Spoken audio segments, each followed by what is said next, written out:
Bonjour à tout le monde, bienvenue dans ce nouveau podcast, dans cette nouvelle vidéo du magazine Programmé. Ce matin, nous avons le plaisir de parler un petit peu de Suze. Et oui, Suze est toujours là, hein, c'est pas mort, au contraire. Voilà, alors même si c'est un petit peu plus discret en France depuis quelques temps, mais en tout cas, ils sont toujours là.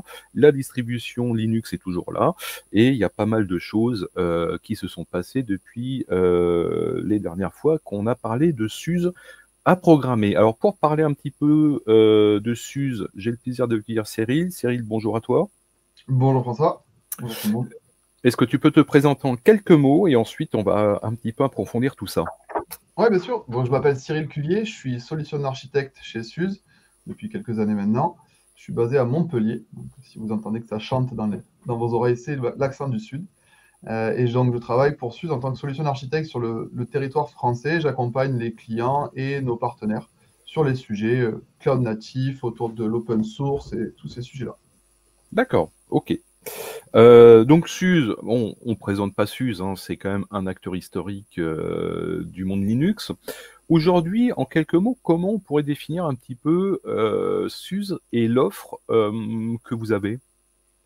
Alors, c'est toujours intéressant de savoir d'où on vient. Ça fait un moment qu'on est là. C'est vrai que ça fait plus de 30 ans que Suze existe. Suze est une société allemande, donc une société européenne, leader dans le domaine de l'open source. Donc ça, c'est notre ADN depuis toujours. Et on a évolué avec nos clients. On a vraiment voulu toujours garder cette notion d'open source, amener l'open source dans l'entreprise avec du support pour garantir des SLA, pour garantir l'interopérabilité, ce genre de choses-là. Et donc, on est parti de l'operating system, la façon dont on le fabrique, dont on le délivre à nos clients. On a toujours fabriqué pour puis délivrer de manière sécurisée de bout en bout. Et à chaque fois, on fabrique un OS, mais on sait en manager plusieurs. Ensuite, on a fait pareil avec Kubernetes. On a fabriqué des versions de Kubernetes et on sait en manager d'autres. C'est toujours cette logique de fabriquer, distribuer et pouvoir piloter les autres ressources. Et puis aujourd'hui, on est en 2025 et on a fait cette évolution avec nos clients. Donc, Linux, cloud natif, sécurité, observabilité. Voilà, on a enrichi notre portfolio au fur et à mesure des années pour aujourd'hui avoir une plateforme. Aujourd'hui, Suze en 2025, c'est la plateforme qui permet d'exécuter n'importe quel type de workload et ça de manière toujours souveraine et open source. Et comment tu repositionnerais un petit peu votre offre Rancher? Alors, Rancher aujourd'hui, donc Rancher, c'est la plateforme qui permet de faire de la gestion multi-cloud de vos plateformes Kubernetes. Alors, ça veut dire quoi? Ça veut dire qu'aujourd'hui, nos clients, ils ont du Kubernetes aussi bien on-prem que dans le edge, que dans le cloud, que des services managés, etc. La problématique de ça, c'est qu'à chaque cloud provider ou à chaque environnement peut être appairé à un silo. Donc, l'idée, c'est comment avoir une plateforme centrale de gestion de tous ces environnements. Et donc, ça, c'est Rancher. Rancher est là pour ça, donc on va provisionner du cluster n'importe où, on va pouvoir manager des clusters n'importe où ils se trouvent. Et puis on a amélioré, on a upgradé au fur et à mesure Rancher en apportant des services autour, avec de l'observabilité, suite à l'achat l'année dernière de StackState. On a intégré de la sécurité avec NeuVector il y a quelques années. Alors, c'est toujours cette plateforme, Rancher, c'est notre plateforme de gestion de cluster Kubernetes, et encore une fois, souveraine, qui permettent à nos clients de se dire, ben voilà, j'ai un point d'accès pour gérer l'ensemble de mes ressources Kubernetes où qu'elles soient. Hmm. Alors, c'est vrai que alors, quand on évoque Rancher, il est difficile de ne pas évoquer effectivement OpenShift, côté Red Hat, hein, qui est un des concurrents. Alors, est-ce que c'est la même chose? Alors, je présume que tu vas me dire, oui, mais il y a quand même des différenciants. Je présume que oui. Quels sont un petit peu les points très différenciants que l'on peut mettre en avant? La philosophie derrière Rancher, la philosophie derrière SUS, c'est toujours le côté interopérabilité et open source. Il n'y a pas de distinguo, c'est quelque chose d'important. Il n'y a pas de distinction entre la version d'un point de vue code purement, entre le code qu'on peut récupérer sur la version communautaire et la version entreprise. Le code est stricto sensus le même, donc pas de différence. Donc cette logique d'ouverture, elle est extrêmement importante, et d'open source et de transparence. Ça, c'est le premier point. L'autre point, c'est l'interopérabilité. Je peux avoir des Kubernetes qui ont des goûts différents. Je peux provisionner de l'AKS, de l'EKS, du GKE, ce dont j'ai besoin depuis Rancher directement. Rancher va pouvoir piloter différents environnements. Et quand bien même on aurait de l'OpenShift, on va pouvoir enregistrer dans Rancher ces clusters OpenShift pour avoir une vue centralisée. Et puis, c'est tout cet écosystème de plateforme. Le but est vraiment de fournir une plateforme à chaque fois composable, un peu à l'exemple de fabriquer des Lego. On peut prendre certains OS qui ne sont pas forcément les nôtres. On peut prendre des engines Kubernetes qui ne sont pas forcément les nôtres. Le but étant vraiment de laisser libre choix à nos clients. Et j'aime beaucoup donner l'exemple à mes prospects quand je discute. C'est un peu comme chez McDonald's. Venez comme vous êtes. Vous avez fait un choix d'une distribution, vous avez fait un choix d'un engine, vous avez fait des choix de cloud provider. On ne remet pas ça en cause. Au contraire, on va faire en sorte de capitaliser sur les investissements que vous avez déjà faits. Voilà là où on va se positionner en tant que plateforme. Alors, on a vu que sur certaines briques technologiques, et notamment dans tout ce qui est autour de l'IAC, il y a de mouvements qui se fait. Bon, on a vu effectivement un fork de Terraform il y a quelques temps, il y a maintenant 1 an, avec OpenTofu. Quelle est un petit peu la position par rapport à tous ces mouvements-là?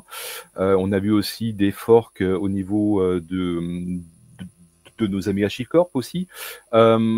Comment aujourd'hui une société comme SUSE navigue entre tout ça?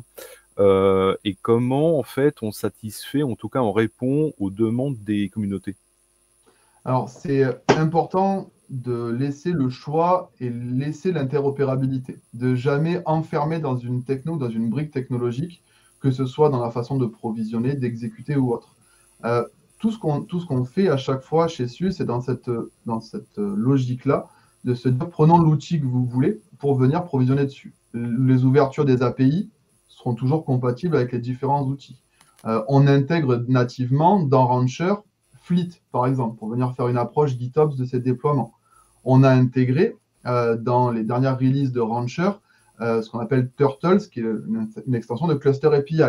Le but étant vraiment d'écouter les besoins de nos clients et de se dire okay, comment on peut faire grossir. Puis quand je parle des clients, je parle aussi de la communauté. Ce n'est pas que les clients qui sont sous souscription, c'est l'ensemble de la communauté SUSE et de la communauté Rancher au sens large du terme.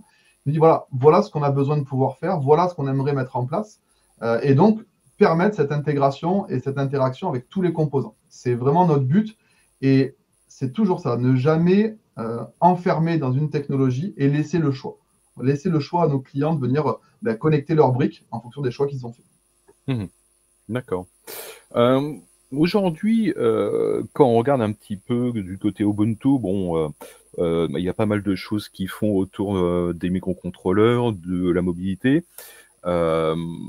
Est-ce que c'est quelque chose que SUSE regarde aussi ou fait aussi, ou est-ce que vous vous concentrez vraiment sur les distributions plus desktop et serveur?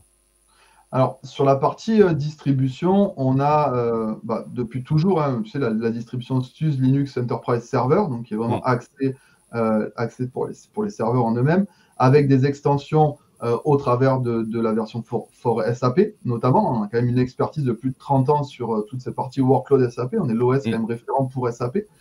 Donc, à chaque fois, c'est partir d'un OS central et de venir lui ajouter les add-ons qui permettent d'accomplir une tâche spécifique. On a une SLES for HPC, on a une SLES for desktop aussi, comme tu l'as dit. On va aussi travailler avec la SLE micro, donc un OS immuable. Ça, c'est un sujet depuis plusieurs années. Comment avoir un operating system sécurisé qui me permette de garantir que je ne suis pas cryptolocable et ce genre de choses-là. Donc, la SLE micro est extrêmement importante aujourd'hui et intégrée dans notre stack. On fournit aussi de la même façon des images de conteneurs basées sur cette SLE micro. On intègre les SDK pour les développeurs dans la SLE également. Enfin voilà, c'est tout cet écosystème qui permet de se dire une distribution, c'est un consommable, mais à forte valeur ajoutée. Donc on en fait depuis 30 ans. Il faut aussi prendre en compte la façon dont on assemble une distribution. J'ai pas mal de clients qui découvrent un petit peu. Une distribution, c'est un ensemble de paquets. Il faut savoir que chez SUSE, on a quand même le plus haut niveau de certification sur la chaîne d'assemblage. Comment on fabrique et comment on package tout ça pour le distribuer. On est EAL4+, donc ce qui veut dire qu'on a un niveau de sécurité sur toute notre chaîne d'assemblage qui est très, très, très évolué. Et tout ça, on le retrouve après dans les autres solutions, dans Rancher et dans tout ce qui vient avec. Donc ce côté-là, la distrib et toute son histoire, on continue à l'étendre dans tout notre portfolio. Et quel est le lien entre SUSE et la partie OpenSUSE? Alors, toujours pareil, hein, le projet communautaire OpenSUSE qui vit avec sa propre communauté et qui est supporté et qui est auquel on contribue fortement avec son indépendance dans les choix qui y sont faits. On est extrêmement fiers d'avoir cette communauté grandissante et qui grandit de jour en jour, tout en pouvant positionner une offre enterprise de l'autre côté avec la SLES. Voilà, c'est vraiment travaillons ensemble pour récupérer le plus de feedback des utilisateurs de la communauté pour améliorer l'ensemble des produits et créer une vraie valeur commune. D'accord. Parce que je regardais, effectivement, OpenSUSE supporte officiellement RISC 5. Par contre, c'est pas le cas de SUSE. Alors, selon la façon dont sont packagées et assemblées les distributions, on peut avoir des deltas. C'est ce en quoi on n'est pas sur un miroir pur et dur. On va avoir différents niveaux avec des spécificités propres à l'entreprise d'un côté, propres aux choix qui sont faits par la communauté de l'autre. Vraiment, encore une fois, on n'est pas en train d'enfermer en disant tout le monde sera logé à la même enseigne, mais en fonction de là où on souhaite se diriger, on va avoir tel ou tel service additionnel. D'accord. Qu'est-ce que vous proposez vraiment au niveau des développeurs? Parce que, effectivement, on vous voit quand même finalement assez peu. Alors qu'un Canonical ou même effectivement un Red Hat, ils font beaucoup de choses pour les communautés de dev. Voilà. Alors, est-ce que c'est la même chose chez SUSE ou est-ce que vous êtes en train de restructurer un petit peu tout ça? Alors, pour la partie développement, donc on a une très grosse communauté. Il ne faut pas oublier qu'on est une société tech à la base, hein. On a énormément de développeurs dans notre entreprise, ce qui est une vraie valeur ajoutée pour nous. Si on regarde le nombre de commits par rapport au nombre de développeurs, on a un ratio qui est très très élevé sur le marché. Là où on va pouvoir apporter des choses, c'est dans toutes les briques, que ce soit dans la façon dont on va accompagner les développeurs pour fabriquer et déployer, avec Open Build Service notamment. Ça va être le fameux SDK qu'on va retrouver dans la SLES pour permettre le développement. Ça va être avec Rancher for Desktop. Aussi, comment est-ce qu'on peut avoir un outil local pour exécuter des workloads Kubernetes?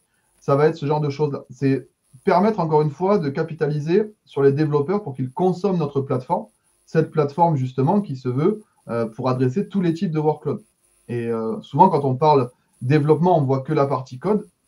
On sait qu'il y a le développement de l'automatisation, tu en parlais tout à l'heure avec l'IAC, tout ça va de pair, et donc leur fournir une plateforme où ils puissent exécuter aussi bien du conteneur que du cluster Kubernetes, que de la machine virtuelle aujourd'hui, c'est aussi accompagner l'effort d'entreprise de développement vers des nouvelles choses.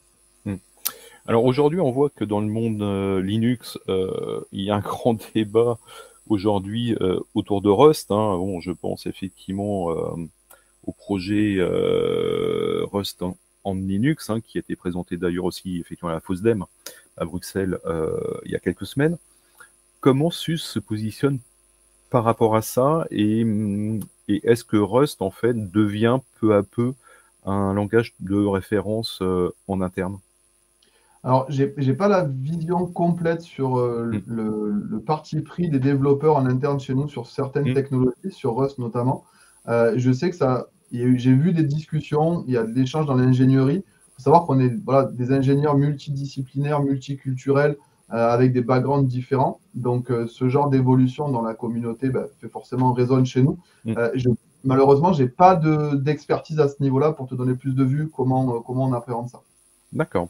Alors, SUSE, en France, qu'est-ce qu'on peut en dire? Voilà, quelles est un petit peu les actions que SUSE fait en France, l'état ou l'activité des communautés?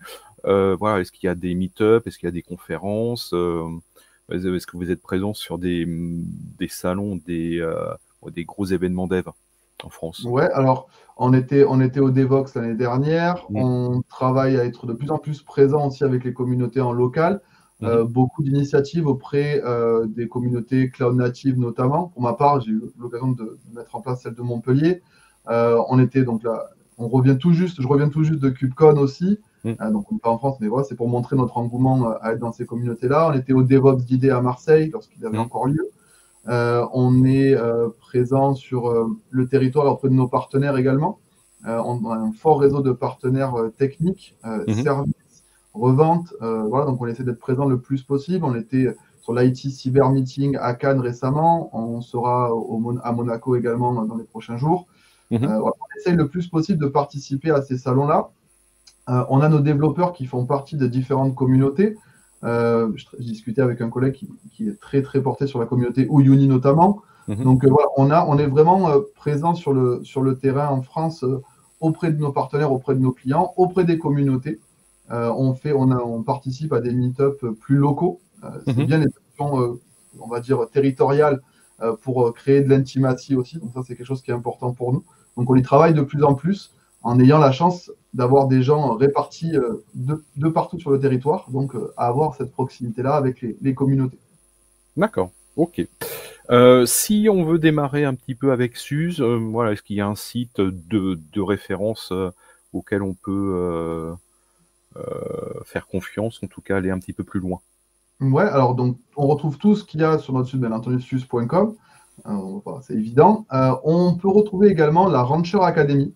Donc c'est des cours self-service 100% gratuits online sur l'ensemble de nos composants orientés cloud natif, donc K3S, RKE2, Rancher, ce genre de sujet. Donc ça permet de mettre une main dans les produits. Ce qu'on propose également de manière régulière chez Suze, une fois par mois, mois et demi, ça dépend de l'activité, ce sont des rodéos. Donc on a la capacité d'accueillir qui le veut, qui le souhaite, sur une matinée à distance. Donc on provisionne des laboratoires et ensemble, on va déployer des environnements, on va pouvoir laisser les gens mettre la main dans nos solutions pour justement pouvoir les tester en étant accompagnés.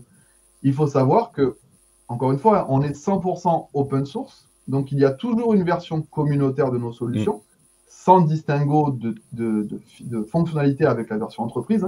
Donc, les GitHub sont une source, bien entendu, extrêmement importante de ressources, d'exécutables, de tout ce que l'on veut pour pouvoir monter son lab à la maison en étant accompagné. La communauté est très active, et puis on essaye d'être le plus possible là pour discuter avec les gens, que ce soit sur les réseaux LinkedIn, X, etc., pour pouvoir accompagner dans les échanges, et que ce soit à but commercial ou non, simplement continuer dans cette logique communautaire. Ok, super. En tout cas, un grand merci à toi. J'espère que cet entretien vous a permis d'en savoir un petit peu plus sur Suze et vous donne envie d'explorer un petit peu l'univers de Suze et de Rancher. Merci à toi et puis à très bientôt pour un nouveau podcast. Merci François.